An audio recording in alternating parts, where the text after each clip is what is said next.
특징들이 좀 이렇게 생각이 나죠. 마태복음하고 마가복음은 내용이 상당히 비슷했고, 그런데도 마태복음은 또 종류별로 잘 정리가 되어 있었고, 유대인을 대상으로 했기 때문에 구약적 이 용어들, 그리고 구약 성경에 대한 인용이 상당히 많이 있었죠. 그래서 마태복음은 살펴봤었고, 마가복음은 하나님의 아들이라는 의미로 우리가 15장까지는 잘 읽어봤었죠. 그래서 마가복음의 중요한 내용을 봤었고요. 누가복음은 역사적으로 기록을 했잖아요. 그렇죠? 그래서 특별히 세례 요한으로부터 시작해서 예수님으로 해서 쭉 역사적으로 성경을 이렇게 기록하는 것들을 우리가 쭉 봤었습니다.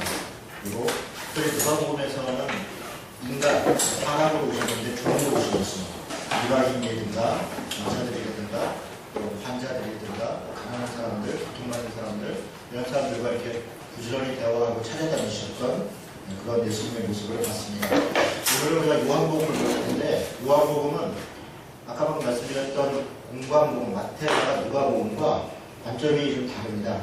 마태마가 누가복음이 우리 처음에 이렇게 시작했을 때 기억하시면 이 바닥을 누가복음이라고 얘기했습니다.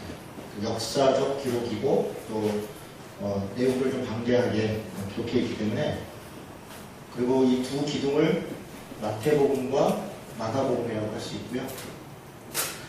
이 세 개는 사람으로 오신 예수님을 강조한 것이죠. 왕으로 오셨든 하나님의 아들로 오셨든 혹은 종으로 오셨든 사람으로 오신 예수님. 근데 오늘 우리가 보려고 하는 건 지붕과 같은 것이에요. 지붕. 요한복음이라고 하고요. 요한복음은 하나님으로 오신 예수님. 예수님의 신이시다, 하나님이다. 이것을 아예 처음부터, 물론 다른 곳에도 예수님이 하나님이시다라고 하는 이야기들이 많이 등장합니다. 그런데 이게 이제 순차적으로 어떤 삶을 하면서 자신의 정체성을 드러낼 때 어느 순간에 나타나는데, 요한복음은 그렇지 않습니다. 아예 1장 1절부터 예수님이 하나님이다 이렇게 선언하고 그 예수님이 하나님으로서 어떻게 이 땅 가운데 사셨다 이런 이야기를 하는 게 요한복음입니다. 그래서 요 밑에 세 개를 공관복음, 공통적 관점을 가졌다 해서 공관복음이라고 그걸 요한복음 그럽니다. 그래서 이것은 이제 인간, 인성을 강조했다 이렇게 얘기하고요. 이 위에를 하나님, 즉 신성을 강조했다. 그래서 요한복음과 공관복음을 기본적으로 분류를 합니다. 요한복음 아주 재밌습니다. 우리 개관적인 거 좀 보고 내용을 좀 살펴볼 텐데요. 저자는 요한이고요. 요한이라는 말은 우리가 이렇게 부르는 거고, 원래 여호하나, 여호와는 은혜 무엇이다 이런 뜻입니다. 요한이라는 제자는 특징이 좀 재밌습니다. 가만히 보면 12제자, 예수님의 제자들 중에서 제일 어렸던 것 같아요. 나이가 어리고, 그리고 이렇게 무슨 그림 같은 데서도 보면 요한을 항상 약간 여성적 모습으로 보였어요. 그래서 뭐 다빈치 코드 뭐 이런 데서도 뭐 최후의 만찬 그림 같은 거 보면 예수님이 여자같이 이렇게 좀 이렇게 있는 사람을 원래는 그 사람을 요한이라고 했던 거예요. 이쪽이 베드로고 이쪽이 요한이고. 그런데 이 사람이 원래 여자다, 마리아다 이런 식으로 이렇게 이런저런 얘기를 하기도 하는데요. 그러니까 요한복음 상에서도 그렇고 복음서 상에서도 보면 요한은 사랑받는 사람, 이렇게 그런 느낌. 그래서 예수님이 사랑하시던 그 제자, 이런 표현들이 많이 나와요. 뭔가 좀 아끼고 챙기고 보호하고 그런 느낌이 있습니다. 그래서 나이가 좀 어렸던 것 같고 또 예수님을 사랑하시던 그 제자라 해서 그런 표현들이 많이 있고요. 그런데 마가복음에 보면 좀 뜻밖의 장면이 하나 있어요. 그 요한이 야고보와 요한 이 형제거든요. 야고보와 요한이 형제인데, 야고보와 요한에 대해서 우레의 아들이다 이렇게 얘기해요. 그러니까 보아노겟 이렇게 얘기했는데, 그러니까 천둥의 아들이다. 그 성격이 되게 급하다. 그래서 어떤 분들은 이제 그 장면을 볼 때 요한은 아니고 야고보만 놓고 얘기하는 거다 이렇게 얘기하는 분도 있고, 근데 문맥상에서는 이들을 이렇게 얘기했어요. 그래서 이들을 우레의 아들이라고 했다. 그래서 또 어떤 해석은 그 아들들이 급하다는 게 아니라 그 아버지가 성격 급한 사람의 아들들이다. 이렇게 이제 글이라는 게 어떻게 해석하느냐에 따라 틀리죠.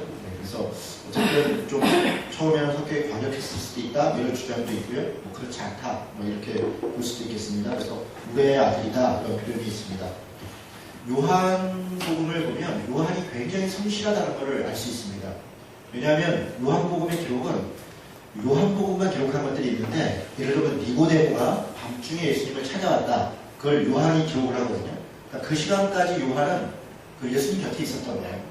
그리고 예수님이 주무실 때까지 기다리고 있다가 뭐 이런저런 이야기들, 그러니까 그런 것을 남들이 챙기지 않는 이야기들, 예수님과 함께 있으면서 다른 복음서가 챙기지 않았던 이야기들을 그런 챙기는 흔적들이 많이 있습니다. 그리고 가룟 유다가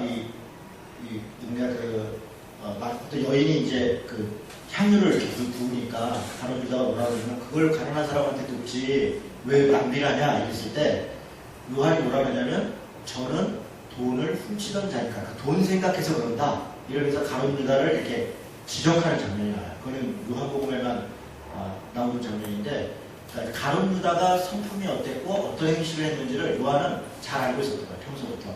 그리고 그것을 기회가 있을 때 딱 기록을 해서 저가 예수님을 팔았던 것은 단지 어떤 이렇게 예언적인 것 그리고 자기의 어떤 민족적 사명만을 위해서 그런 게 아니라 돈 때문에 그랬다 라고 하는 지적을 그 어떤 속심 같은 거를 요한이 정확하게 보고 있죠. 그런 장면들도 기록되어 있고요. 시간을 아주 자주 챙깁니다. 때가 제6시랑 제9시랑 이런 것도 있는데요. 아주 특이한 장면이 예수님께서 부활하신 다음에 제자들 찾아와서 물고기 잡으러 갔는데 배 우편에다가 금을 던져라. 다른 복음서는 그냥 많이 잡았더라, 엄청 잡았더라 이렇게 표현하는데 153마리더라. 그 요한의 기록입니다.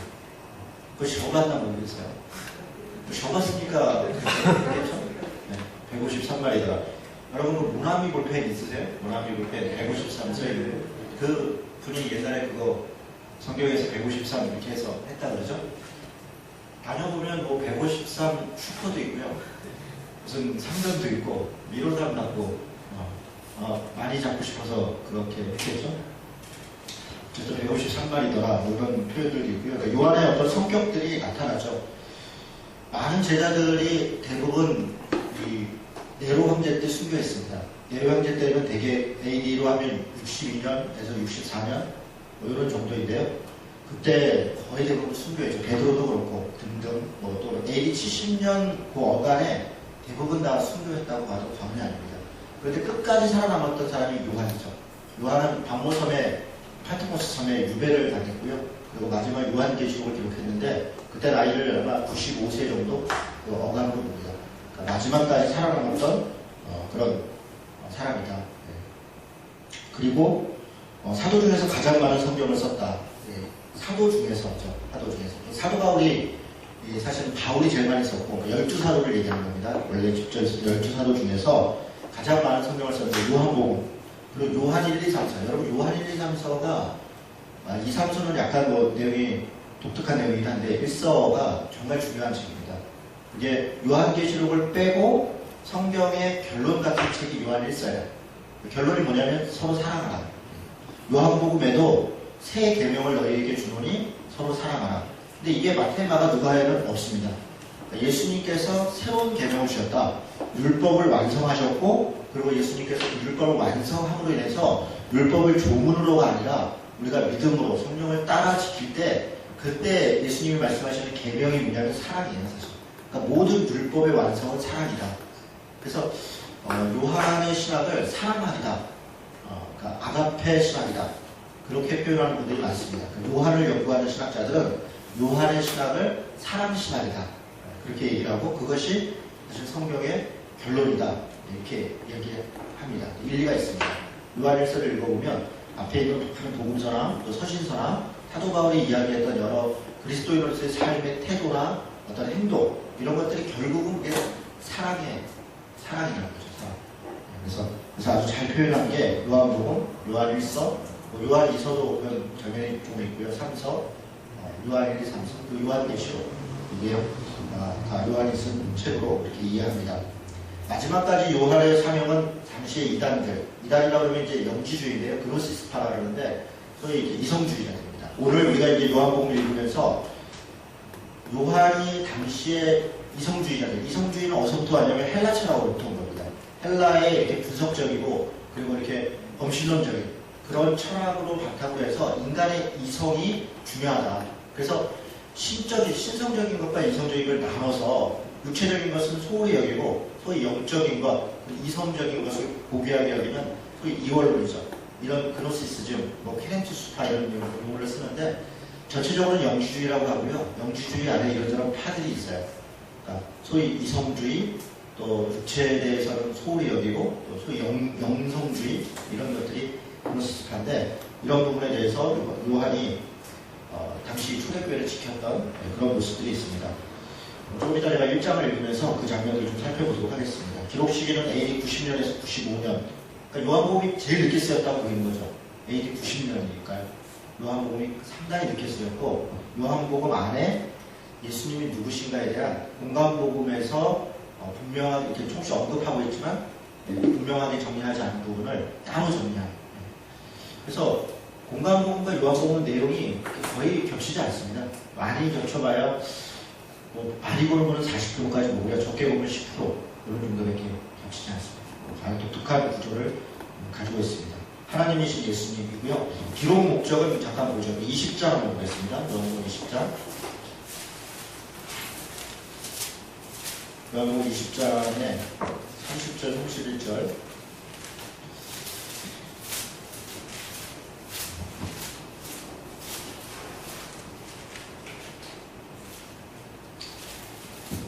찾으셨습니까? 같이 읽어볼까요? 시작. 예수께서 제자들 앞에서 이 책에 기록되지 아니한 다른 표적도 많이 행하셨으나 오직 이것을 기록함은 너희로 예수께서 하나님의 아들 그리스도이심을 믿게 하려 하며 또 너희로 듣고 그 이름을 힘입어 생명을 얻게 하려 함이라. 아멘. 이게 사실 요한복음의 기록 목적이고 또 성경의 기록 목적이죠. 성경의 기록 목적은 성경에 사실 여러 이야기가 있는데 요한복음뿐만 아니라 구약도 그렇고 다른 성경도 마찬가지고 그 내용만 기록한 것은 그것을 통해서 예수 그리스도가 하나님의 아들이심을 믿고 그리고 그것을 통해서 하나님이 주시는 영생, 생명을 얻도록 하는데 필요한 것들을 다 기록했다. 이런 얘기입니다. 그러니까 왜 이거는 기록이 안 됐고 왜 저거는 기록이 안 될까? 필요 없으니까 기록 안 한 겁니다. 필요한 것들, 우리가 하나님 앞에 구원받고 예수님이 누구이고 하나님이 누구이고 그래서 영생을 얻는데 필요한 말씀들은 다 기록됐다. 이렇게 이야기하는 게 요한복음의 이야기고 그것이 기록 목적입니다. 마지막 절도 한번 보죠. 21장 25절 보면 예수께서 행하신 일이 이 외에도 많으니 그렇겠죠? 요한복음에 기록된 거 외에도 많을 거 아니에요. 예수님께서 행하신 일이. 그런데 만일 낱낱이 기록된다면 이 세상이라도 기록된 책을 두기에 부족할 줄 알아. 그래서 내가 그만큼만 기록했다. 이런 얘기입니다. 그래서 요한복음의 기록 목적은 예수님을 하나님의 아들로 믿고 그리고 그를 통해서 영생을 얻는 것이다. 이렇게 봅니다. 기록 장소는 에베소로 추정하는데요. 당시 에베소 교회는 초대교회의 중심입니다. 에베소 처음에 바울이 개척했고요. 그 다음에는 디모데서가 있죠. 목회를 했을 거고요. 그 다음은 누가, 그 다음이 요한. 이렇게 이 교회를 다니셨을 것으로 이렇게 봅니다. 요한이 에베소 교회의 감독 혹은 장모, 지금 얘기하면 목사 이렇게 됐을 것 같은데 일때 이제 박모서로 유배 가서 요한계시록을 기록하게 되죠. 당시 교회의 중심적인 교회이고 중심적인 역할들을 했었죠. 그래서 여기서 아마 기록된 것으로 이제 추정을 합니다. 자, 여기까지가 서론입니다. 이제부터 내용을 좀 살펴볼 텐데요. 요한복음의 기록 특징들이 있습니다. 예수님의 신성에 초점을 맞췄기 때문에 아버지께서 나를 보내셨다 이런 표현이 굉장히 많이 나옵니다. 26번이라고 했는데 다른 복음서에 비하면 아주 독특한 표현이고 굉장히 많이 나오는 겁니다. 하나님 아버지께서 나를 보냈다. 그러니 나도 너희를 보낸다. 아버지께서 내게 주신 일이 그게 아버지의 일이다. 이런 표현들이 대단히 많이 나옵니다. 그리고 1장을 한번 보겠습니다.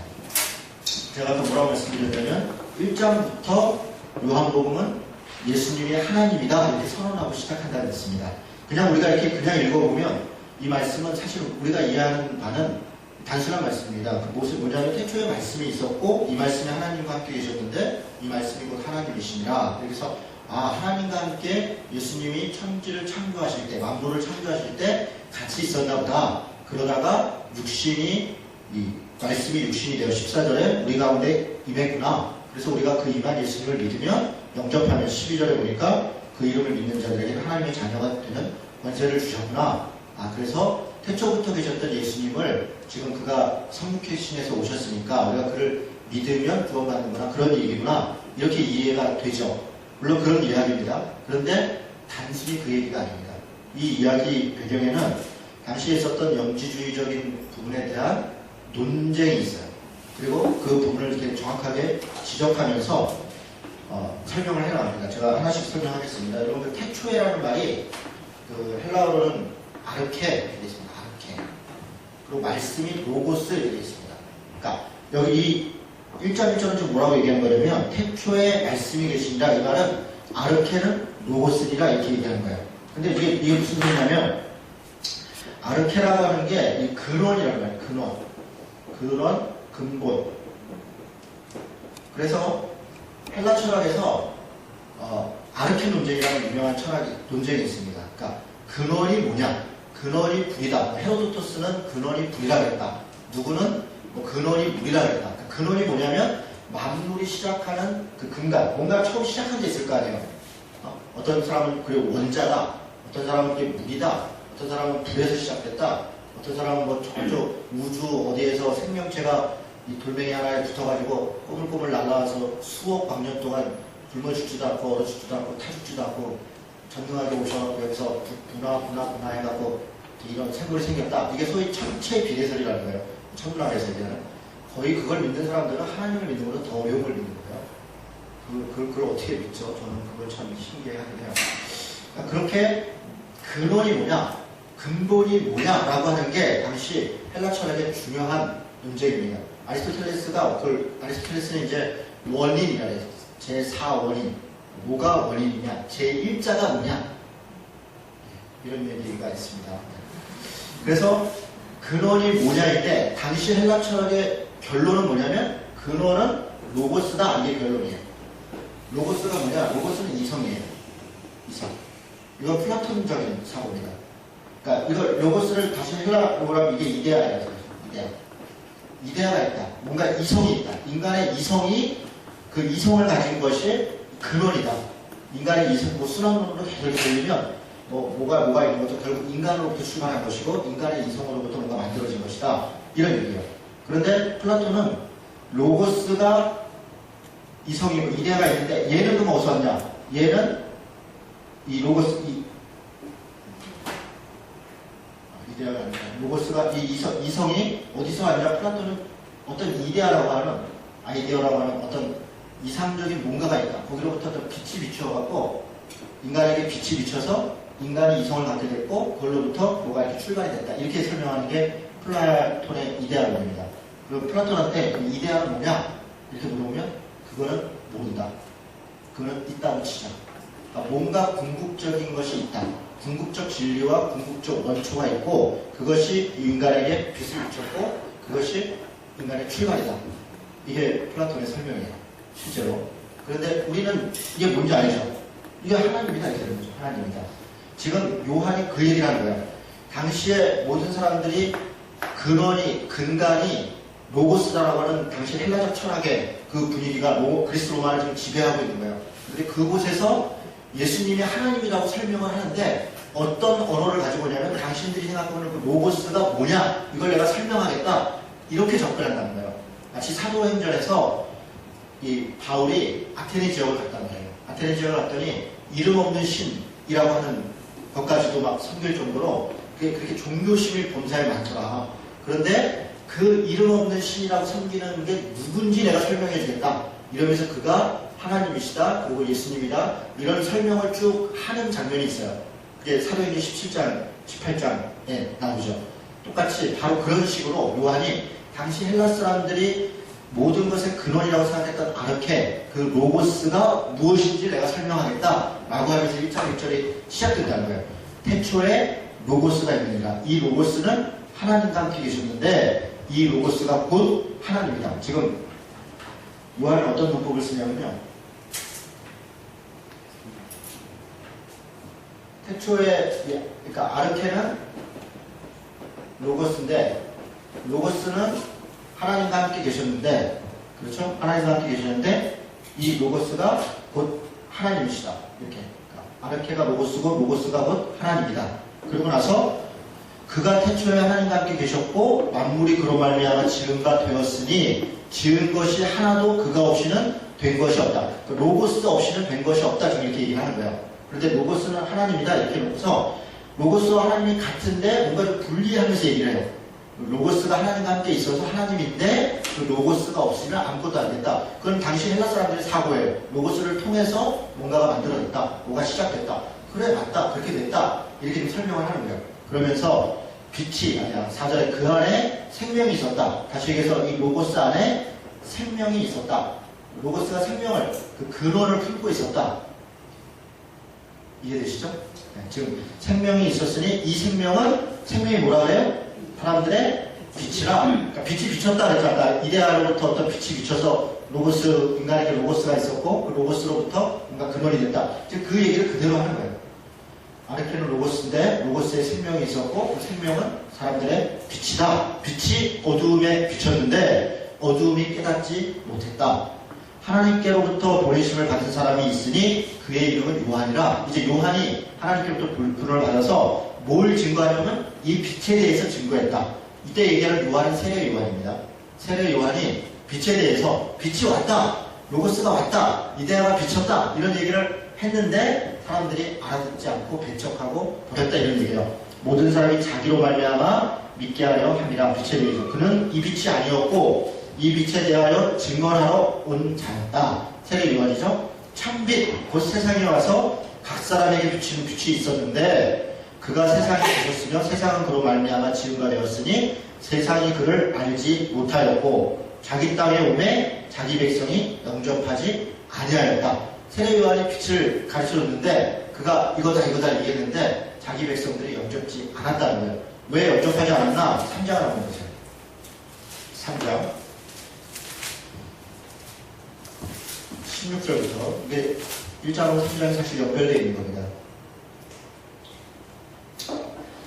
우리 잘 아는 3장 16절이죠. 뭐라고 되어 있냐면 하나님이 세상을 이처럼 사랑하사 독생자를 주셨으니 이는 그를 믿는 자마다 멸망하지 않고 영생을 얻게 하려 하심이라. 이게 사실은 1장 12절에 영접하는 자 곧 그 이름을 믿는 자들에게 하나님이 자녀가 되는 권세를 주셨습니다 라고 하는 말씀에 대한 부연 설명들이에요. 이쪽이 뒤쪽이 그렇게 했는데 17절에 하나님이 그 아들을 세상에 보내신 것은 세상을 심판하려 한 것이 아니고 그로 말미암아 세상이 구원을 받게 하려 하심이라. 그를 믿는 자는 심판을 받지 아니하는 것이요 믿지 아니하는 자는 하나님의 독생자의 이름을 믿지 아니함으로 벌써 심판을 받은 것입니다. 그 정죄는 이것이 그 죄는 이것인데 곧 빛이 세상에 왔을 때 사람들이 자기 행위가 악함으로 빛보다 어둠을 더 사랑한 것이다. 왜 배척했다는 거냐면 자기 행위가 악하기 때문에 빛으로 나아오지 않고 빛을 배척했다. 악을 행하는 자마다 빛을 미워하며 빛으로 오지 아니하나니 이는 그 행위가 드러날까 하니요 진리를 따르는 자는 빛으로 오나니 이는 그 행위가 하나님 안에서 행한 것임을 나타내려 합니다. 이해가 되시죠? 지금 1장에서 빛을 왜 배격했는가를 3장에서 다시 이야기를 하는 겁니다. 다시 1장으로 가보세요. 그래서 12절에 그런데 그렇게 빛을 배척하고 자기 행위가 악함으로 그것을 거절하고 오히려 그것을 핍박하고 그렇게 했는데 반대로 영접하는 자, 곧 그 이름을 믿는 자들에게는 하나님의 자녀가 되는 권세를 주셨으니 이는 혈통으로나 육적으로나 사람의 뜻으로 나지 아니하고 오직 하나님께로부터 난 자들이니라. 14절 같이 읽습니다. 시작. 말씀이 육신이 되어 우리 가운데 거하시되 우리가 그의 영광을 보니 아버지의 독생자의 영광이요 은혜와 진리가 충만하더라. 자, 이제 결론이 난 거죠. 자, 어떻게 되냐면 아르케는 로고스다. 로고스는 하나님과 함께 있었다. 그래서 생명이 로고스 안에 있었다. 그리고 그 생명은 빛이었다. 그리고 빛이 이 말씀 로고스가 육신이 되어서 우리 가운데 임하였다. 그래서 그 영광을 보니 독생하신 하나님의 영광이다. 지금 계속 이렇게 순환농법처럼 돌고 돌아서 결국은 뭐라고 얘기할까요? 아르케는 로고스인데 로고스가 하나님이다. 그 얘기를 지금 설명하고 있는 거죠. 그 얘기를 설명하는 겁니다. 그리고 우리 가운데 거하셨다. 말씀이 육신이 되어 우리 가운데 거하셨다. 라고 하면 이걸 성육신했다. 그러니까 하나님이 육신이 돼서 왔다. 빌립보서 2장 같은 데 보면 그는 본체 하나님과 이 본체시나 그는 근본 하나님과 본체시나 그때 그 근본도 아르케입니다.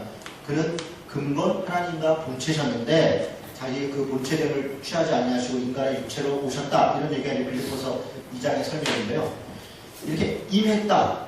그분이 임했다라고 하는 이 임하다 거하심의 이 단어가 이게 스케노라고 하는 단어인데요. 하나님이 장막 가운데 그러니까 하나님이 성막에 그 성소 이 언약궤가 어떻게 되어 있냐면 이렇게 되어 있어요. 그러니까 이렇게 같이 이렇게 있어. 그 시은 좌, 시은 소 이렇게 돼요. 보좌, 그러니까 의자라는 거예요. 의자, 언약궤가 의자. 여기 앉으신다는 거예요. 하나님 언약궤 이렇게 앉으신. 물론 뚜껑을 열면 이게 뭐 만나도 있고 뭐가 있겠죠. 언약 그 말씀도 있고 돌판도 있고 있겠죠. 이렇게 앉으신다. 그래서 여기 하나님이 그 성막에 임하신다. 출애굽기 같은 데 보면 하나님의 임재하심이 성막 가운데 그가 임재하셔서 이럴 때 이 스케노 혹은 사켄이에요. 사켄. 똑같은 단어를 쓴 겁니다. 거하시면. 그러니까 예수님, 하나님이 예수라고 하는 어떤 인간으로 오신 것이 바로 하나님이 시은소 보좌에 임하시는 것과 같은 것이다. 그 성육신하신 게 하나님이 직접 임한 것이다. 그렇게 설명하는 게 24장입니다. 14절입니다. 말씀이 육신이 되어 우리 가운데 거하심에 우리가 그의 영광을 보니 아버지 독생자의 영광이요 은혜와 진리가 충만하더라. 됐죠? 1장 1절부터 14절이 이런 배경을 하고 있어요. 기가 막힌 책이죠. 당시에 있는 어떤 사상과 논리를 대로 정면으로 이야기하면서 다루면서 그렇게 결론은 예수님이 하나님이다. 그가 신이시다. 라고 하는 것을 딱 정리하면서 요한복음이 시작되고 있습니다. 자, 그 다음에 예수님이 하나님이라고 하는 것을 요한복음이 여러 가지 독특한 그 언어적 표현으로 사용하는데 그 중에서 대표적인 게 에고에임이라는 거예요. 에고에임. 에고에임.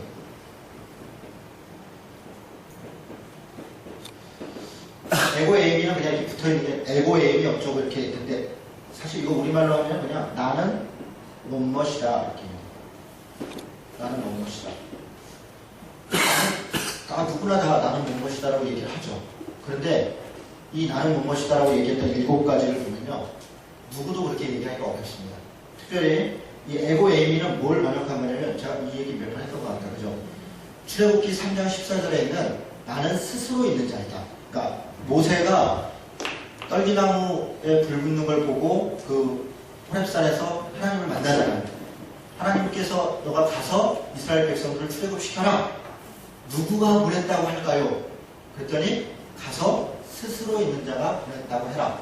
스스로 있는 자가 누굽니까? 스스로 있는 자는 아브라함과 이삭과 야곱의 하나님. 아브라함과 이삭과 야곱의 하나님이다. 그러니까 그 얘기는 너희 조상을 불러내고 그것을 삶 가운데 인도하시고 인격적으로 개입했던 그런 하나님이다. 그분이시구나 이렇게 이제 깨달은 거죠.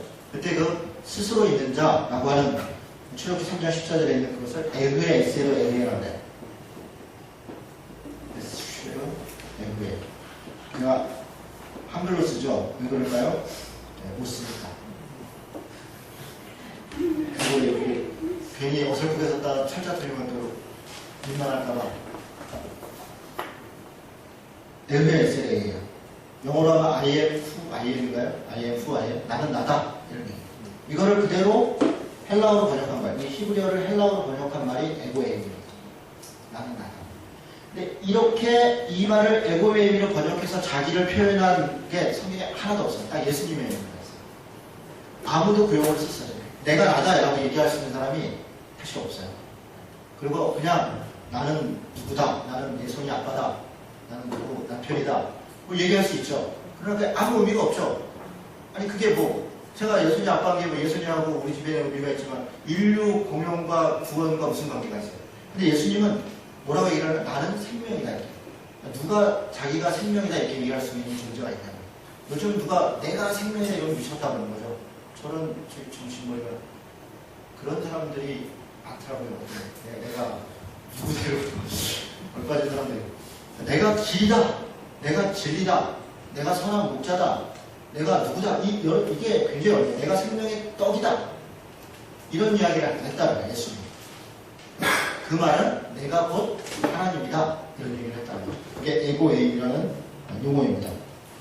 몇 군데 볼까요? 6장 35절에 보면 생명의 떡이다. 이건 오벨기어 기적 이후에 장면입니다. 내가 생명의 떡이다. 오병이어를 통해서 많은 사람을 먹였더라. 거기서 그치면 그 기적의 소위 이제 이걸 기적이라고 하고 요한복음 표적이라고 하는데 세메이온이라고 해요. 그러니까 다른 복음서들은 똑같은 기적이라는 단어를 두나미스라는 단어를 씁니다. 그러니까 두나미스라고 하는 거는 이적, 기적, 무슨 능력 이런 거예요. 다른 복음서는 두나미스라는 말을 씁니다. 그런데 요한복음은 세메이온이라는 용어를 써요. 그거는 영어로 하면 사인. 그 자체가 아니라 그걸 통해서 뭔가를 보여주려고 한다. 그래서 요한복음에는 7가지의 표적이 있습니다. 그래서 그 표적을 통해서 뭔가를 깨닫도록 유도하죠. 예전에 우리가 새벽기도회 때 이거 하나씩 다 다뤘었습니다.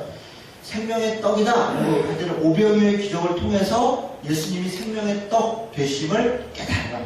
그래서 그를 먹으면, 그를 영접하면 내가 예수 그리스도를 믿고 그 영생 가운데 입안을 된다는 걸 알게 하는 거죠. 그런데 사람들은 오병이어의 기적에 계속 함몰이 되어서 계속 거기에 연연하니까 예수님이 답답한 거죠. 여러분 더 답답한 건 오병이어의 기적을 믿는 사람들이요. 내가 생명의 떡이다 뭐 어쩌고 그러니까 사람이 떠나요. 오병이어의 기적 이후에 더 많은 사람이 오는 게 아니라 사람들이 떠나요. 왜냐면 예수님이 그래 내가 너네들 나 따라다니면 내가 오병이어 아니라 그냥 뭐 날마다 먹여줄게 이랬으면 계속 쫓아다니죠. 그걸 보고 쫓느냐? 나는 그 관심을 나는 생명의 떡이다 이러고 이제 나를 따라오려고 하던 이런 식으로 얘기하거든요. 오병이어의 기적본 이후에 얼마 있다 바로 나타납니다. 바로 보여요. 되게 특이하죠. 그러니까 기적을 보는 사람이 쫓을 것이고 믿을 것이라는 착각이에요. 왜 따르냐 때문에 그 이유 그것 때문에 그게 충격되지 않는 사람은 답답합니다. 그런 장면이 있습니다. 그 다음에 8장에 보면 세상의 빛이다. 나는 세상의 빛이다. 물론 처음부터 빛이 세상에 임했으므로 이렇게 얘기하시죠. 세상 가운데 임했는데 사람들이 자기의 악함으로 영접지 아니하니 뭐 이런 얘기가 있죠.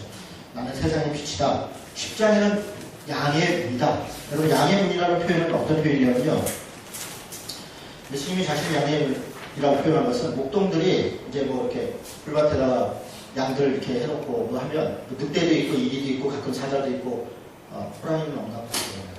있겠죠. 그러면 양을 잡아 먹으러 올 텐데 저녁에 잠을 때 이렇게 무슨 풀 같은 거를 이렇게 들들들 해놓고 이게 뭐 이 정도만 되면 양은 안 도망간다네요. 그 다리만 보면 이렇게 이제 해놓고서 물을 근데 뭐 이렇게 튼튼하게 못 해놓는 거잖아요. 여기서 이렇게 잠을 이렇게 목동. 그래서 자기가 문이 돼서 무슨 소리가 나면 그러면 뛰어나가고 뭐 여기 못 들어오고 이렇게 하는 거죠.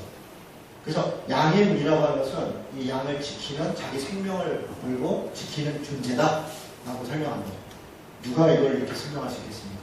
여러분 목사 보고 양을 뭐 어쩌고 하는 이거 저는 그런 말 자체가 대단히 저는 그럴 마음이 전혀 없습니다. 저보고 신자를 위해서 죽을 수 있는 못 죽어요? 저는 못 죽어요.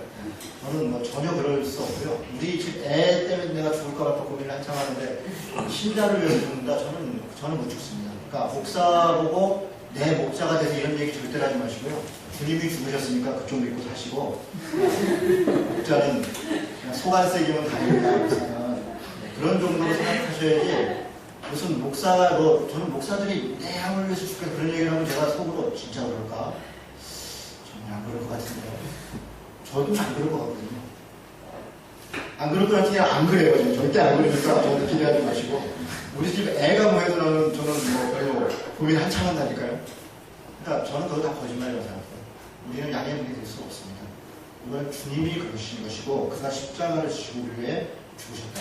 우리가 물론 십자가의 길을 따라가지만 그것은 우리의 삶으로 주님을 따르겠다는 고백이지 우리가 실제로 그렇게 할 수 있다라고 장담한다는 것은 저는 대단한 교만이고 내양 이런 표현도 아마 우리 교회 오셔서 우리 성도님들 제가 무슨 양이라는 표현을 하는 걸 들어본 적이 없으실 거예요. 제가 목자는 얼마나 교만한 얘기입니까? 물론 성도가 양이에요. 그리고 목사는 하나님께서 예수님은 목자장이시고 목회하는 자들에게는 목자라고 하는 중요한 거룩한 직분을 주신 게 분명합니다. 그래서 목자라고 하는 그 사명감을 가져요. 그러나 그것은 그 자기의 사명감으로 가져야지 내 양 그래서 내 양은 어쩌고 이런 얘기는 대단히 교만한 얘기예요. 주님의 양을 이게 조금 돌보는, 조금 보태는 그런 정도로 생각을 해야지 목사든 누구든 물론 호칭적으로 그냥 목자라고 볼 수 있고 목자 부임도 할 수 있는데 예수님처럼 자신을 생각한다는 것은 착각입니다. 전혀 그런 존재가 아니에요. 그리고 사람을 양, 이렇게 해서 그 양 자체라는 것을 하대하는 식으로 뭔가 내가 이렇게 그런 뉘앙스를 갖는다면 그건 착각입니다. 전혀 없어요. 제가 볼 때 이인데 신자들이 양이 아니고 이던데. 양 아니에요. 일이 아니에요. 늑대도 있고 가끔 호랑이도 있고 절대로 그렇게 함부로 생각할 게 아니에요. 저도 뭐 양의 무리다 이해하겠죠? 10장에 보면 내가 선한 목자다. 그 같은 얘기입니다. 예수님이 양의 무리 되시기 때문에 그는 선한 목자라는 거예요. 어떤 목사가 자기가 선한 목자다라고 얘기하는 것은 착각입니다. 그냥 목사는 뭐 교회 직분자는 나는 무익한 종이다. 거기까지예요. 거기까지. 그냥 종이다. 무익한 자다. 거기까지. 자기가 선한 목자다 이렇게 자처하는 사람은 그 민망하지 않아요. 그런 얘기 하는 자체가. 그런 자체가 민망하죠. 그렇게 자신을 얘기해도 안 되고 목사에 대해서 뭐 목사님, 뭐 선한 목자님 그런 얘기를 하면 목사 죽이는 겁니다. 그냥 목사는 충분해요. 목사. 내가 목사로 부르는 사람이니까 충분합니다. 자, 그리고 부활이고 생명이다. 11장 25절에 이렇게 있는데요. 이건 나사로의 죽음과 관련돼서 마리아 마다가 왔을 때 대화하시면서 나는 부활이고 생명이다. 믿으면 죽지 않을 것이다. 이러면서 이런저런 얘기할 때 부활이고 생명이다 얘기합니다. 14장은 아주 좀 이따 14장 15장은 다 읽어볼 텐데요. 길이고 진리고 생명이다. 그런데 이때 이 영어로 보면 앞에 더가 다 대문자로 써 있어요. 더 웨이 이렇게 있어요. 더 트루 이렇게, 더 라이프 이렇게. 그러니까 각각이 오로지 한 길이라는 거예요. 오로지 한 생명이고 한 길이다. 그러니까 모든 길 중에 한 길이 아니라 유일한 길이다. 유일한 길이다. 유일한 생명이다. 이렇게 얘기하는 게 예수님입니다. 나는 길이고 나는 진리고 나는 생명이다. 이런 얘기를 누가 할 수 있겠습니까? 못하는 거죠. 마지막으로 나는 참 포도나무다. 그러면서 붙어만 있으면 열매를 맺는다. 이런 얘기를 합니다. 그러니까 하나님이시기 때문에 하나님이 생명이니까 그 생명의 근원에 붙어 있으면 열매를 맺는다. 이렇게 얘기하는 게 예수님. 이쯤만 설명해도 예수님이 누군지 그냥 아는 거죠. 이런 용어가 여기 가득하고 헬라어를 아는 사람들, 당시의 유대인들 또 중동 사람들이 이 요한복음을 읽었다. 그러면 우리는 이걸 나는 무엇이다. 그러니까 별 관심이 없지만 에흐의 에세를 에흐를 번역해서 에고의 의미로 야 이런 용어를 자기에게 썼네. 이런 참남, 둘 중에 하나겠죠. 이런 참남한 하나님을 자칭하다니 그 자체로도 또는 정말 이런 분이었구나. 이런 두 가지 반응이 있을 수 있는데 요한복음은 아주 극단적 반응을 요구합니다. 믿던지 배척하는지. 요한복음은 그렇습니다. 내용 자체가 아주 쉽게 받아들이기 어려운 내용으로 가득 차 있어요. 넘어가겠습니다. 자, 요한복음에 등장하는 7가지 표적이 있습니다. 7가지 표적. 예전에 제가 새벽기도 할 때 하나씩 다 이야기를 했는데요. 자세히 얘기하지 않고 그냥 간단하게만 얘기하겠습니다. 물로 포도주를 바꿨죠. 가나의 혼인잔치 이야기입니다. 이 사건을 통해서 예수님께서 자신이 누구인가를 드러냈고 그걸 통해서 그 사람들이 믿음과 생명을 요구합니다. 다 사실 그런 마찬가지입니다. 그런 이야기들이 이 하나하나 표적이 결국은 아까 우리가 읽었던 요한복음 20장 30절 31절 기록의 목적 예수님이 하나님이시고 그를 믿음을 통해서 영생을 얻는 것으로 나아갈 수 있도록 안내하는 것들이 다 표적입니다. 왕의 신하의 아들을 치유하는 것 이거는 이런 거잖아요. 왕의 신하의 아들이 병이 걸렸으니까 신하가 와서 고쳐달라고 하니까 내가 가자 그러니까 가지 마시고 그냥 말씀만 하십시오. 그래서 말씀만 하니까 낫더라. 그러니까 이만한 믿음, 그 믿음을 요구하시는 그런 얘기죠. 38년 된 병자를 치유하는 얘기. 야이로의 38년 된 이게 베데스다 이야기죠. 베데스다 이야기. 그런 이야기들이 있고 500명 무리를 거두시고 소경을 치유하고 나사를 살리시고 각각 다 보지 않고 그냥 그런 내용들. 그런데 7가지 표적은 결국은 하나님이심을 그리고 그가 영생을 주시는 분심을 믿도록 하는 그런 내용이다. 그런 얘기입니다. 됐죠? 여기까지 하고 잠깐 쉬었다가 하겠습니다. 네. 요한복음의 기록 특징 중에 예수님의 부활과 성령 사건 이후 관점에서 기록됐다. 이거 무슨 얘기냐면요. 2장을 한번 보겠습니다. 2장 22절 보세요. 요한복음 2장 22절을 보면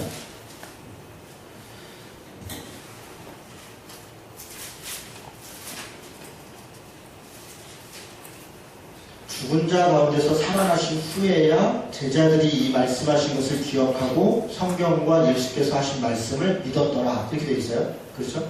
그러니까 지금 죽은 자 가운데서 부활한 것을 저자가 좀 알고 있죠. 알고 있고 그리고 그 이후에 제자들이 이 말씀하신 것을 기억했다라고 하는 것을 과거적 관점에서 얘기를 합니다. 그러니까 마태, 마가, 누가 같은 경우는 이렇게 표현되지 않습니다. 마태복음 같은 경우도 뭐 9장 정도 가서야 내가 죽었다가 3일 만에 부활할 것이다. 이런 얘기들이 나중에 등장하는데 요한복음은 아예 예수님이 하나님이시다라는 걸 전제하고 그가 죽으셨고 그리고 부활하셨고 승천하셨고 하는 것을 이미 다 보고 그 상황을 전제하고 이야기를 해요. 그래서 그가 하나님이셨다라고 하는 이미 부활하셨다. 그것을 이미 제자들이 알고 있다라고 하는 것을 전제해서 기록글을 씁니다. 12장 6절도 한번 볼까요? 12장 6절도 보면 이렇게 말하면 가난한 자를 생각한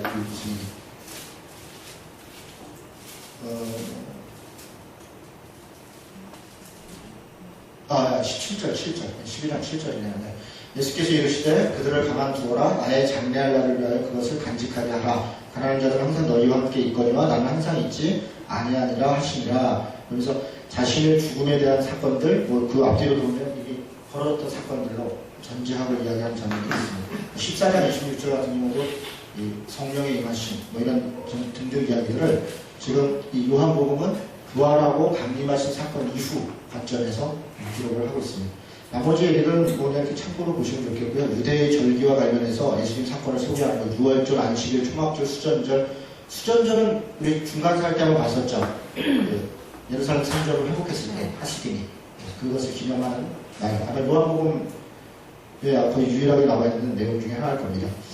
자, 나머지는 그냥 쭉 보시면 되겠고요. 요한복음에 기록된 내용, 요한복음에만 기록되어 있는 내용이 17가지가 거기 있는데요. 조금씩 한번 보도록 하겠습니다.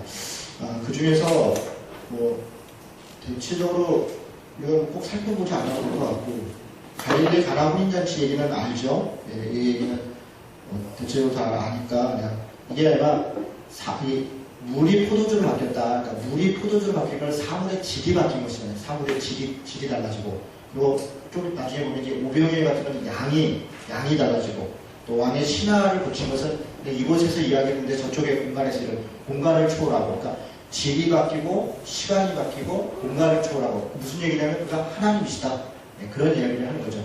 그래서 기적 사건들이 상당히 많이 있습니다. 특이한 것은 요한복음은 귀신을 쫓아내는 건 없어요. 귀신을 쫓아내는 얘기가 없습니다. 그래서 그건 좀 되게 특이한 장면인 것 같아요.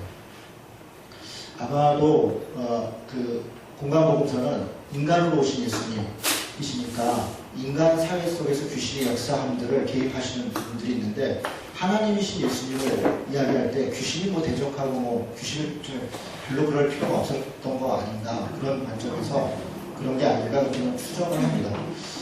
나머지는 내려갑시다. 니고데모 사건 잠깐 한번 보면 3장을 보겠습니다.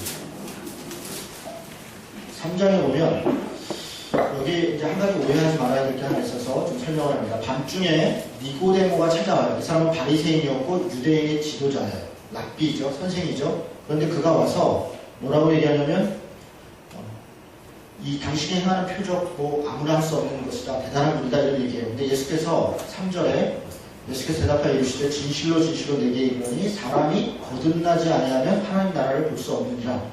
거듭남에 대해서 얘기를 해요. 그런데 공부를 많이 했고 신학적으로 뭐 지금의 경우 박사 같은 사람인데 랍비인데 대답을 뭐라고 얘기하냐면 사람이 늙었는데 어떻게 다시 태어납니까? 모태에 다시 들어갑니까? 그러니까 이게 무슨 얘기냐면 전혀 이해를 못한다는 거예요. 그 말은 거듭난다. 새롭게 변화된다는 것에 대해서 전혀 이해를 못해요. 그러니까 예수님이 뭐라고 대답하냐면 5절에 예수께서 대답하여 이르시되 진실로 내게 이르노니 사람이 물과 성령으로 나지 아니하면 하나님의 나라에 들어갈 수 없다. 그러면서 육으로 난 것은 육이고 영으로 난 것은 영이니 내가 내게 거듭나야 하겠다는 말을 놀랍게 여기지 마라. 그러면서 유명한 얘기, 자 여기 보십시오. 이제 우리는 이제 많은 사람들이 어제도 우리 그 세가족 교육할 때 그런 질문들이 있었는데 어떤 사람들이 와서 이렇게 묻는 거예요. 당신 언제 구원받았냐? 구원 확신이 있냐? 예수님 언제 만났냐? 그러니까 그런 경험이 없는 사람은 그러니까 어떤 감정적인 만남 혹은 어떤 이렇게 경험적인 만남에 그런 기억이 없는 사람은 그 말이 굉장히 이렇게 뭐랄까 부끄럽게 느껴지기도 하고 답답하고 왜 나는 그런 게 없나 간증하는 사람들 보면은 뭐 마치 바울처럼 다마스커스에서 예수님이 나타나가지고 짠 나타나서 내가 핍박하는 예수라 이러면 그래 그날로 난 예수님 만났어. 그 괜히 부럽잖아요. 그날부터 난 인생이 달라졌어요. 그래 나는 언제부터 달라졌지? 이런 고민을 하잖아요. 소위 구원받았다 구원파들이 당신 언제 구원받았냐 언제냐 그거 모르면 구원받지 못했다 이런 식의 논리를 이야기를 하죠. 그런데 오늘 니고데모와 예수님의 대화는 뭐냐면 예수님이 거듭나야 된다 이렇게 얘기를 해요. 그렇죠? 거듭나야 된다. 중생해야 된다. 구원받아야 된다. 그런데 그 시점이 언제인가 니고데모는 지금 뱃속에 들어가서 다시 태어나야 되느냐 이렇게 얘기를 하는데 그렇지 않고 뭐라고 얘기를 하냐면 바람이 지금 이렇게 바람이 불고 있죠. 이렇게 바람이 불고 있는데 성경으로 거듭남에 대해서 얘기를 하는 거예요. 바람이 불고 있는데 이 바람이 지금 어디서 와서 어디로 가는지 모른다. 지금 이 표현이 그런 거죠. 바람이 이문으로 부는데 내가 그 소리는 들어도 어디서 와서 어디로 가는지 알지 못하느니 성령으로 난 사람들 이와 같으리라. 무슨 얘기냐면 바람이 분명히 불고 있지만 이게 어디서 시작해서 어디서 끝나는지 모르는 것처럼 거듭난다는 게 마치 그렇다는 것이에요. 어느 시점이 정확하게 물론 어떤 사람에게 특별하게 그런 일이 있는 사람들도 있어요. 그건 뭐 분명해요. 사도 바울이 그런 경우이죠. 저도 개인적으로는 그런 일이 있었습니다. 그런데 모두가 그렇지 않아요. 제가 예를 하나 들죠. 우리가 이제 요즘 이게 사실 굉장히 심각한 문제예요. 모태신앙이다 보니까 더 그렇습니다. 옛날에는 다 우리가 전도받아서 교회를 갔잖아요. 그래서 자기가 교회를 간 시점이 있어요. 나는 언제 교회 갔다. 그리고 어느 날 어느 집회에서 집회하다 내가 기도하다가 하나님이 나한테 그 뜨거운 마음을 줬다. 이런 이야기들이 지금 우리 때 다 저하고 비슷한 때죠. 우리 때는 그게 익숙해요. 1세대, 2세대 이 정도까지만 해도 당연히 그런 식의 간증이 있습니다. 그런데 지금 우리 자녀들은 그렇지 않습니다. 눈 떠보니까 교회예요. 그리고 그냥 늘 교회 당연히 다니고요. 안 다니면 뭐 혼나기도 하고 다니면 용돈도 받고 이러니까 그냥 뭐 당연히 가는 거예요. 일요일날 되면 애가 어디 가겠어요. 엄마 따라 가야지. 그래서 교회를 다니고 그래서 자기가 그렇게 신앙생활을 했는데 어느 날 누가 와서 너 예수 언제 믿었어? 너 구원 받았어? 라고 묻는 순간 그 아이들은 우리와 다른 상상할 수 없는 충격을 받아요. 정말 그러네. 그 충격이 어느 정도 어떤 충격이냐면 사춘기가 됐던 아이나 혹은 이렇게 어린아이들에게 너네 엄마가 진짜 너네 엄마 맞아? 이렇게 딱 묻는 때가 있어요. 누가 농담처럼 야 너 가만 봐봐. 너만 좀 이상하잖아. 너만 키가 작잖아. 너만 얼굴이 좀 틀리잖아. 어른 입장에서 그게 아무것도 아닌 거예요. 그게 농담이고 그냥 지나가는 말인데 어느 순간에 어떤 아이한테는 그게 굉장한 딜레마예요. 정말 내가 그런 거보다. 그래서 애가 갑자기 혼란에 빠지는 경우가 있어요. 그런데 그 아이는 아이가 맞아요. 전혀 뭐 이상할 게 없어요. 근데 그 의심을 하는 것 때문에 그것 때문에 얘가 혼란에 빠지고 고민에 빠지고 이상해지고 그렇게 돼요. 마치 그렇습니다. 지금 우리 아이들이 모태신앙인 애들한테 그냥 예수 믿는 당연히 믿는 것으로 인식하고 그렇게 믿음으로 사는 사람이 어떻게 사는가 이렇게 차근차근 대화하면 되는데 너 정말 예수 믿어? 너 구원의 확신이 있어? 라고 딱 물어보는 순간 얘가 혼란에 빠져요. 구원의 확신이 뭐야? 언젠가 만났던 어떤 경험이 있어야 되는 거야? 내가 예수 믿는다는 게 좀 그래서 내가 말로 고백을 해야 돼? 나는 원래 믿는데 내가 예수 믿는다고 확신한다고 이게 그럼 굉장히 복잡하고 어려운 겁니다. 생각보다 그렇게 쉽지 않은 일이에요. 그런데 그 지점을 구원파나 혹은 일부 교회에서 구원의 확신을 말로 확신해야 되고 마음속으로 그리고 그것을 표현해야 되고 그것을 인식해야 된다고 말한다면 굉장히 많은 사람한테 혼란을 줍니다. 제가 볼 때는 그건 물어볼 이유가 전혀 없습니다. 다른 사람이 구원받은 확신이 있다는 걸 뭐하러 물어봅니까? 그 사람이 구원받았다고 말을 한다고 해서 그게 구원받은 겁니까? 그게 구원받았다고 그걸 누가 확증을 해줘요? 예수 믿어야 구원받는 것이지 내가 구원받았다고 말로 한다고 해서 그게 되냐고요. 성경의 여러 부분에서 믿음의 고백이 진실되지 않은 경우가 너무너무 많아요. 그 자체를 본인이 확증할 수 없습니다. 물론 구원받았다라고 구원의 확증을 하지 말아야 된다 그런 얘기를 하는 것도 아닌데 일부러 물어볼 필요가 없다는 거예요. 전혀. 당신 구원받았냐? 구원의 고백을 해라. 안 한 사람이 일어나서 얘기하라. 그런 이야기를 할 이유가 없습니다. 한 번 어느 정도 어느 순간에 한 번은 예를 들어서 만약에 이 모태신앙인 아이들이 신앙적인 고민을 갖고 있다면 저라면 이렇게 하겠습니다. 영접 기도를 하는 어느 순간에 한 번 갖도록 하겠습니다. 그리고 그날로 끝이에요. 근데 문제는 영접 기도를 수도 없이 시켜. 영접기도 저 반에서 10번 더 했어요. 가는 데마다 영접기도 시키니까. 왜냐면 제가 처음에 저는 고등학교 1학년 때 예수님을 만났는데 제가 선교 전체를 갔더니 저보고 사형리를 제기하면서 영접기도를 하는 거여서 내가 영접을 안 했나 보다. 그래서 했어요. 그 다음에 다음에 또 무슨 집회를 갔는데 마음이 좀 뭐 불안하고 해서 일어나래. 나도 좀 마음이 불안한 거야. 안 일어나래. 또 일어나서 영접기도를 했어요. 너무 확신을 해. 근데 그 다음에 무슨 집회를 하는데 또 뭐 이래. 그것도 좀 끄적지근해. 또 했어요. 몇 번이나 했을까요? 여러분 몇 번 했습니까? 제가 그때 깨달았어요. 이게 정말 중요하지 않아요.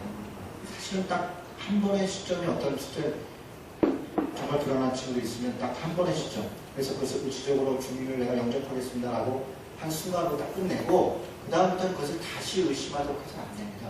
그런데 그것을 계속 집요하게 물어보는 것은 거듭남을 마치 니고데모처럼 엄마 뱃속에 들어가서 다시 나오는 어떤 시점으로 인식하는 오류를 범하는 겁니다.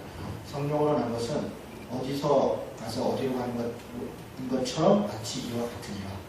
그런 정도에서 나머지를 하나님께 맡기고 저 시간을 맡기는 것이 다 그런 정도로 생각합니다. 설명이 잘 됐나 모르겠어요. 그런 정도로 얘기를 하고요. 자, 그 다음에 가겠습니다. 베데스다 목가의 병자 고친 얘기, 나는 선한 목자다. 아까 목자에 대해서 잠깐 얘기했고요. 죽은 나사로 살린 얘기 잠깐 보죠. 11장을 보겠습니다.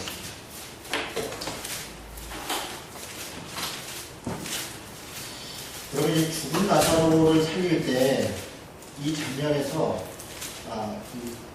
몇 가지 이제 오해가 걸린 일이 있습니다. 11장 4절에 보니까 예수께서 들으시고 나사로가 병들었다. 그런데 예수께서 들으시고 이 병은 죽을 병이 아니다. 하나님의 영광을 위함이고 하나님의 아들이 이로 말미암아 영광을 받게 된 것이다. 자, 이렇게 됐어요. 그런데 그 다음 장면을 저희 보십시오. 예수님이 나사로가 병들었다. 그 가는 길이 한 이틀 정도 되는 거리인데 거기를 바로 가지 않고 이틀을 또 유해요. 그러고 나서 갑니다. 갔더니 죽은 지 사흘이었더라. 그러니까 미리 일찍 갔으면 죽기 전에 도착했을지도 몰라요. 근데 예수님이 시간을 일부러 끕니다. 그리고 갔더니 죽었더라. 마리아가 버선발로 뛰어나오죠. 마리아도 원망은 합니다. 주님이 계셨으면 안 죽었을 수도 있는데 뭐 등등등. 예수님은 거기다 뭐라고 얘기하면 믿기만 하면 나는 부활이고 생명이고 이런 얘기를 해요. 그래서 예수 믿으면 안 죽는다는 거구나. 병 낫는다구나. 오케이. 자, 그런 다음에 예수님이 나사로를 살려내요. 그렇죠? 살려낸 다음에 그 다음 장면이 중요합니다. 자, 12장 9절, 12장으로 넘어가서 10절에 보니까 대제사장들이 나사로까지 죽이려고 모의하니라. 왜냐하면 나사로 때문에 많은 유대인이 가서 예수를 믿으니라. 그러니까 나사로의 사건 때문에 많은 사람들이 예수를 믿게 됐어요. 그러니까 살아났던 나사로를 죽이려고 모의해요. 그리고 나서 13장인가요? 나사로를 죽인 장면이 어디죠? 13장?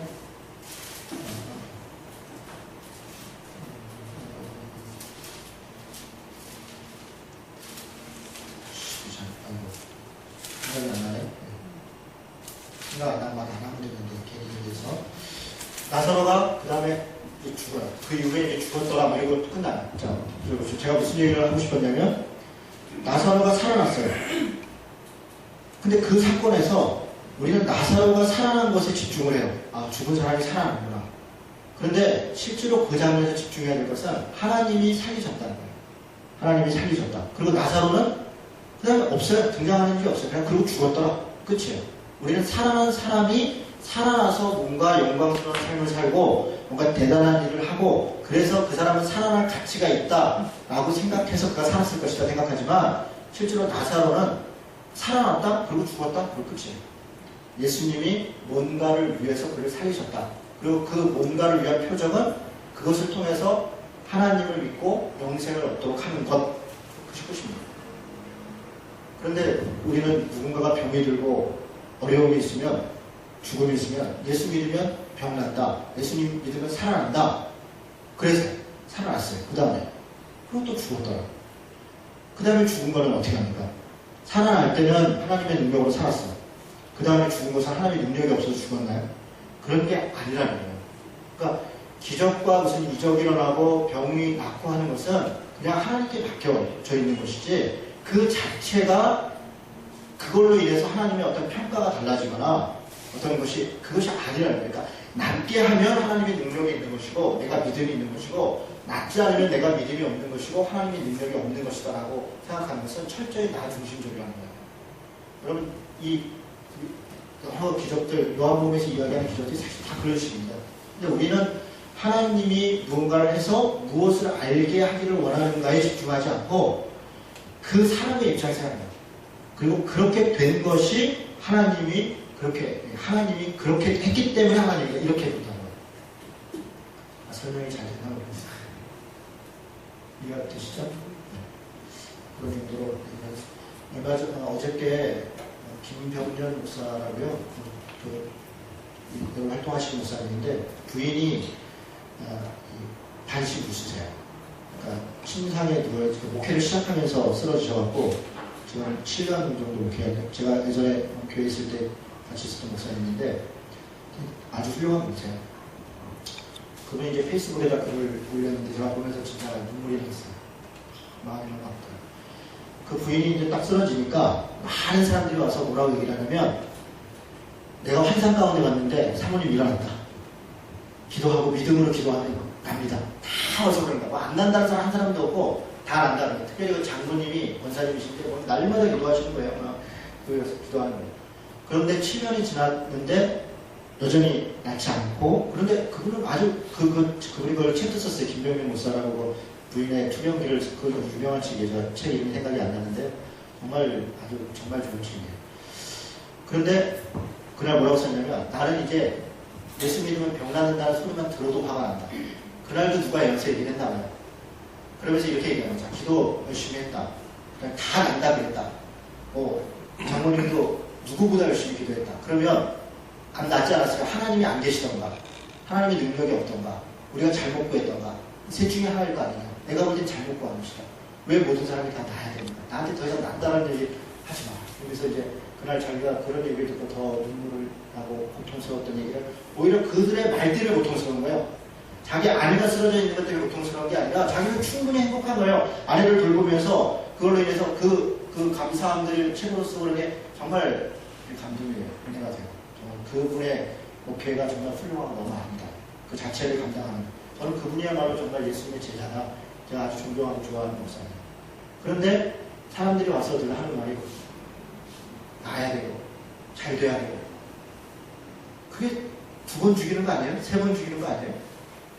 그런 식의 우리의 믿음이 우리의 안에 있는 믿음이 약할 때 강합니다. 약한 것 그 자체가 은혜다. 이런 믿음은 어느 순간에 다 사라져버리고 다 누군가는 나야 되고 누군가는 잘 돼야 되고 누군가는 성공해야 되고 누군가는 복 받아야 되고 그것이 하나님의 살아계심의 증거이고 이렇게 믿음과 복음이 싸구려가 값싸게 되어버렸다는 것이죠.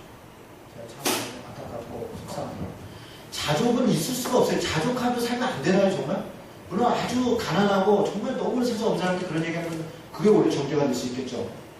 하루에 한 끼도 못 먹는 사람한테 자족하는 게 말도 안 되는 얘기죠. 그런 사람들 돕고 함께 해야 되는 거예요.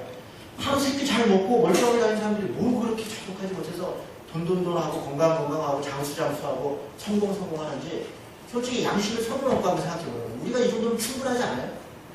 충분해요. 충분합니다. 근데 우리가 도대체 그러니까 행복하지가 않은 거예요. 날마다 불행해. 날마다. 누구 때문에 불행하고 쟤 때문에 불행하고 쟤하고 비교하는 쟤 때문에 불행하고 도대체 행복할 새가 없는 거예요. 하나님은 우리한테 이미 행복을 주셨고 복을 주셨고 은혜를 주셨는데 맨날 그놈의 은혜 그놈의 복 달라고 그냥 물고 때를 쓰고 앉았으니 답답하고 이만저만 답답한 게 아니죠. 저는 아주 정말 그게 안타까워요.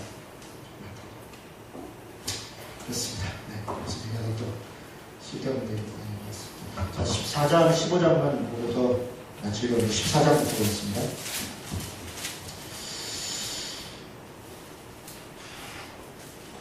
13장 31절부터 이게 아주 중요한 요한복음의 핵심적 내용인데요.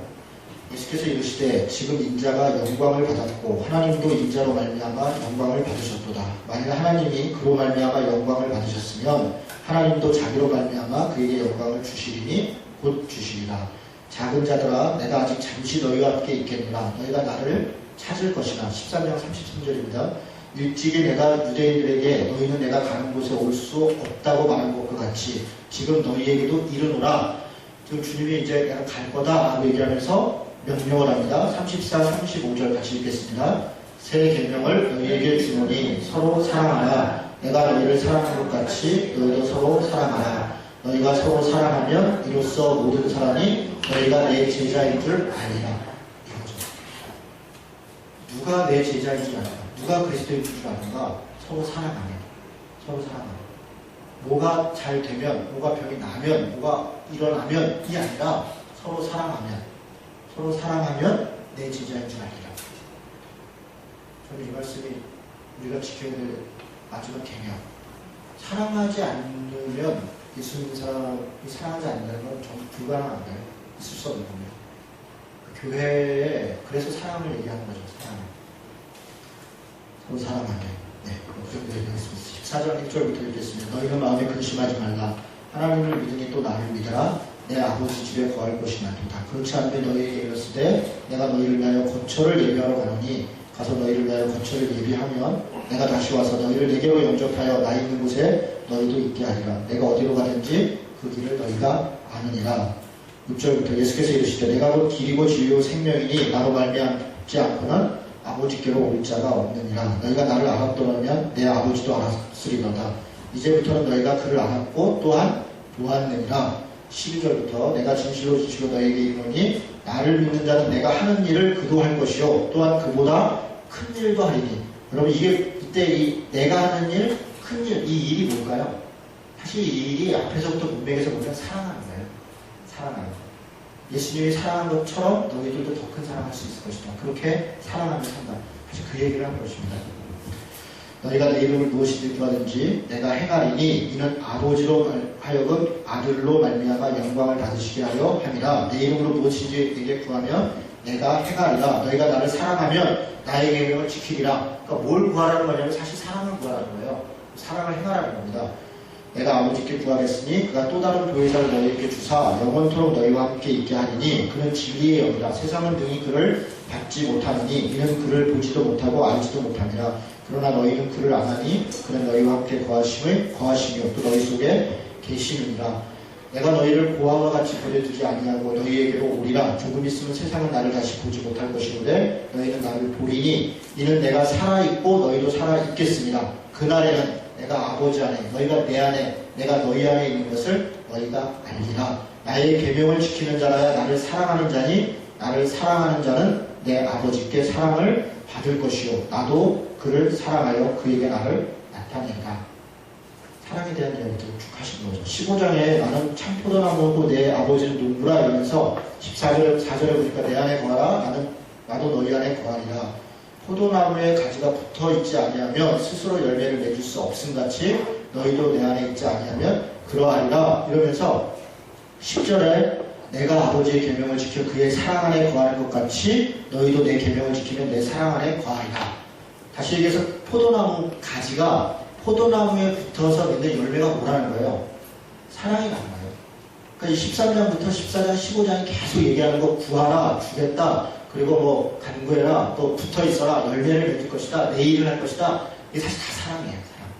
근데 우리가 이거를 이렇게 문맥 속에서 전체로 보면서 해석하지 않고 한두 개만 딱 해서 그냥 내가 뭐 하는 일, 뭐 뭔가 대단한 거 구하는 거 다른 것으로 자꾸 적용을 시키죠. 근데 그렇지 않습니다. 저 예수님께서 요한복음에 우리에게 얘기하는 것은 사랑하라. 그 얘기를 하는 거죠. 그 요한에서도 마찬가지입니다. 15절부터 19절 좀 더 읽겠습니다. 이제부터는 너희를 종이라 하지 아니하리니 종은 주인이 하는 것을 알지 못함이라. 너희를 친구라 하였느니 내가 내 아버지께 들은 것을 다 너희에게 알게 하였습니다. 너희가 나를 택한 것이 아니오 내가 너희를 택하여 세웠나니 이는 너희로 가서 열매를 맺게 하고 또 너희 열매가 항상 있게 하여 내 이름으로 아버지께 무엇이든지 구하든지 다 받게 하려 함이라. 26절 내가 아버지께로부터 너희에게 보낼 보혜사 곧 아버지께로부터 나오시는 진리의 성령이 오실 때에 그가 나를 증언하실 것이요 너희도 처음부터 나와 함께 있었으므로 증언하느니라. 그러면서 이제 16장에는 성령의 일에 대해서 여러 가지 이야기를 하는데요. 보혜사, 보호하고 은혜 주시고 사자는 가르칠 사자예요. 가르치신다. 그러니까 보혜사에 대해서 우리가 성령의 은사, 능력, 그래서 뭔가 이렇게 또 은사적이고 치유적이고 예언적이고 계시적이고 이런 은사만 생각하는데요. 보혜사의 정말 중요한 역할은 우리를 보호하시고 우리에게 은혜 주시고 우리를 가르치시는 거예요. 가르치시는 거예요. 그래서 하나님의 말씀을 깨닫도록 하는 거예요. 그래서 행하도록 하는 거예요. 저는 그것이 가장 중요하다고 생각합니다. 우리를 도와주시고 은혜 주시고 가르치시고 그것이 가장 중요하다. 그게 성령의 역할이시다. 17장을 보겠습니다. 17장. 예수님의 마지막 기도인데요. 이 기도문이 한번 쭉 읽어보도록 하겠습니다. 예수님의 마지막 기도인데 예수께서 이 말씀을 하시고 눈을 들어 하늘을 우러러 이르시되 아버지여 때가 이르렀사오니 아들을 영화롭게 하사 아들로 아버지를 영화롭게 하게 하옵소서. 아버지께서 아들에게 주신 모든 사람에게 영생을 주게 하시려고 만민을 다스리는 권세를 아들에게 주셨습니다. 그러니까 예수님께 권세를 주신 이유는 많은 사람에게 영생을 주기 위해서. 영생은 곧 유일하신 참 하나님과 그의 보내신 자 예수 그리스도를 아는 것입니다. 이때 안다는 것은 믿다라는 것을 함께 포함하는 단어입니다. 그래서 영생은 곧 유일하신 참 하나님과 그가 보내신 자 예수 그리스도를 아는 것입니다. 아버지께서 내게 하라고 주신 일을 내가 이루어 아버지를 이 세상에서 영화롭게 하셨사오니 아버지여 창세전에 내가 아버지와 함께 가졌던 영화로서 지금도 아버지와 함께 나를 영화롭게 하옵소서. 세상 중에서 내게 주신 사람들, 세상 중에서 내게 주신 사람들, 세상 가운데서 구원한 사람들, 아웃 오브 더 월드한 사람들, 내가 아버지의 이름을 나타내었나이다. 그들은 아버지의 것이었는데 내게 주셨으며 그들은 아버지의 말씀을 지키었나이다. 지금 그들은 아버지께서 내게 주신 것이 다 아버지께로부터 온 것인 줄 알았나이다. 나는 아버지께서 내게 주신 말씀들을 그들에게 주었사오니 그들은 이것을 받고 내가 아버지께로부터 나온 줄을 참으로 아우며 아버지께서 나를 보내신 줄도 믿었사옵나이다. 내가 그들을 위하여 비옵나니 내가 비옵는 것은 세상을 위함이 아니요 내게 주신 자들을 위함이니이다. 그들은 아버지의 것이로소이다. 내 것은 다 아버지의 것이요 아버지의 것은 내 것인데 내가 그들로 말미암아 영광을 받았나이다. 나는 세상에 더 있지 아니하오니 그들은 세상에 있사옵고 나는 아버지께로 가옵나니 거룩하신 아버지여 내게 주신 아버지의 이름으로 그들을 보존하사 우리와 같이 그들도 하나 되게 하옵소서. 내가 그들과 함께 있을 때에 내게 주신 아버지의 이름으로 그들을 보존하고 지켰나이다. 그 중에 하나도 멸망하지 않고 다만 멸망의 자식뿐이오니 이는 성경을 응하게 하려 함이니이다. 지금 내가 아버지께로 가오니 내가 세상에서 이 말을 하옵는 것은 그들로 내 기쁨을 그들 안에 충만케 가지게 하려 함이니이다. 내가 아버지의 말씀을 그들에게 주었사오매 그들이 세상이 그들을 미워하겠사오니 이는 내가 세상에 속하지 아니함 같이 그들도 세상에 속하지 아니함으로 인함이니이다. 여러분 이게 예수님의 기도이고 당부예요. 자신이 세상에 속하지 않은 것 때문에 조롱받고 비난받고 십자가를 지신 것처럼 우리들도 세상에 속하지 않은 것으로 인해서 그런 어려움이 있을 것이라는 겁니다. 내가 비옵는 것은 그들을 세상에서 데려가시기를 위함이 아니요 다만 악에 빠지지 않게 보존하시기를 위함이니이다. 내가 세상에 속하지 아니함 같이 그들도 세상에 속하지 아니하였사옵나이다. 그들을 진리로 거룩하게 하옵소서. 아버지의 말씀은 진리니이다. 아버지께서 나를 세상에 보내신 것 같이 나도 그들을 세상에 보내었고 또 그들을 위하여 내가 나를 거룩하게 하오니 이는 그들도 진리로 거룩함을 얻게 하여 함이니이다. 내가 비옵는 것은 이 사람들만 위함이 아니고 또 그들의 말로 말미암아 나를 믿는 사람들을 위함이니. 자, 여기 잠깐 보세요. 지금 이 내용이 이런 겁니다. 다 하나님께서 예수 그리스도를 보내셨다는 거죠. 세상 가운데. 세상 가운데 하나님이 예수 그리스도를 보내셨다는 거예요. 자신이 성육신에서 오셨다는 거예요. 그리고 뭐라고 말씀하시냐면 사람들을 세상 가운데 불러냈다는 거예요. 우리가 에클레시아라고 하죠. 믿는 사람들을 불러냈어요. 그런데 불러냈고 여기서 하나님과 교제하면서 별도로 살도록 그렇게 한 게 아니라 마치 예수님을 하나님이 세상 가운데 다시 보낸 것처럼 아웃 오브 더 월드 했다가 다시 우리를 세상 가운데 보냈다는 거예요. 우리를 불러내서 하나님의 자녀 삼으시고 우리에게 하나님의 사랑 가운데 여러 이런저런 가르침과 능력을 주시고 세상을 보냈다. 그래서 뭘 하냐면 세상을 섬기라는 거예요. 세상을 사랑하라. 그런데 세상에는 속하지 않아야 된다. 이때 사용되는 세상이라는 단어가 사실 두 가지예요. 하나는 세상이라는 게 있고 하나는 세속이라는 게 있어요. 교회는 그리스도인은 세속적 가치로부터는 계속 벗어납니다. 세속적 가치는 풍요와 번영입니다. 성공 이런 것들이죠. 물질이고 돈이고 이런 것들이죠. 이런 것들로부터 우리가 세속으로부터 벗어나고 그러나 세상은 섬기는 것이죠. 지금 우리들 모습을, 우리 교회의 모습을 보세요. 세상과는 완전히 단절하는 거 아닙니까? 세상과 단절하는 건 우리가 섬겨야 될 가족, 우리가 섬겨야 될 직장 동료, 내 주위에 있는 사람들, 내 위아래 사람들은 안 만나는 거 아니에요. 불편해하고.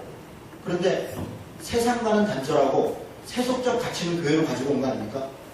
그래서 교회도 커야 되고, 교회 다니는 사람들은 다 성공해야 되고, 잘 돼야 되고, 복받아야 되고, 세속적 가치는 교회로 가지고 오고, 세상은 이언론으로 나눈 거 아닙니까? 이걸 바꿔야죠. 세속적 가치는 버리고, 세상은 섬기고, 사실 그것이 우리가 가야 될 길이고, 예수님이 마지막에 부탁하시는 것인데, 우리는 좀 거꾸로 하고 있는 것이죠. 쭉 넘어가서 마지막으로 가겠습니다. 21장으로 가겠습니다.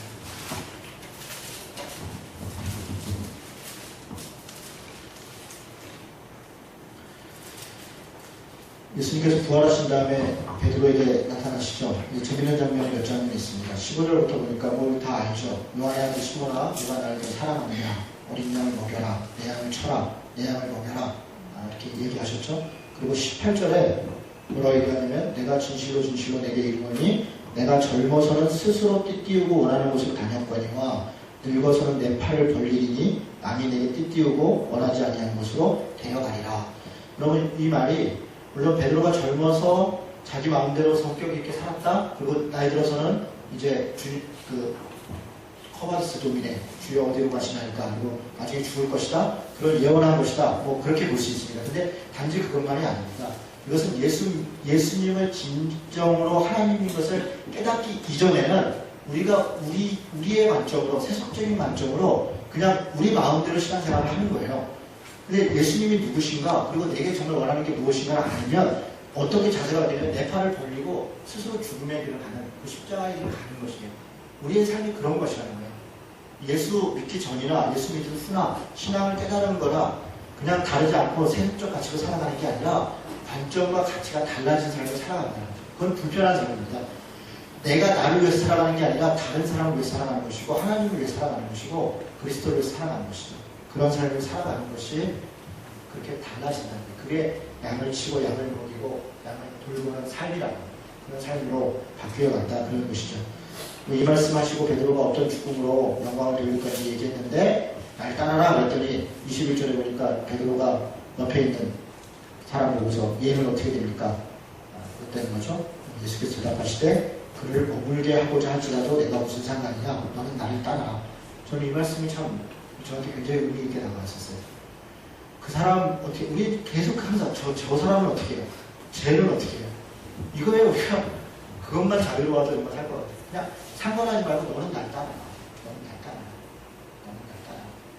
우리가 그냥 우리 갈 길 가면 저는 그러면 될 것 같아요. 우리 갈 길 가면. 예, 뭐 이런 정도로 얘기를 하겠습니다. 요한복음을 얘기하다 보면 어수선하게 왔다 갔다 하는 것 같습니다. 이 정도로 보지 마시고요. 다음 주부터는 이제 사도행전을 하겠습니다. 사도행전을 한 3번 정도 할까요? 사도행전. 그래서 사도행전을 좀 이렇게 차근차근 읽어가면서 살펴보고요. 사도행전을 읽으면서 그 서신서들을 썼던 지점들이 있어요. 그 바울 서신이 사도행전 중간중간에 쓰였는데 그런 장면을 체크해 놓고요.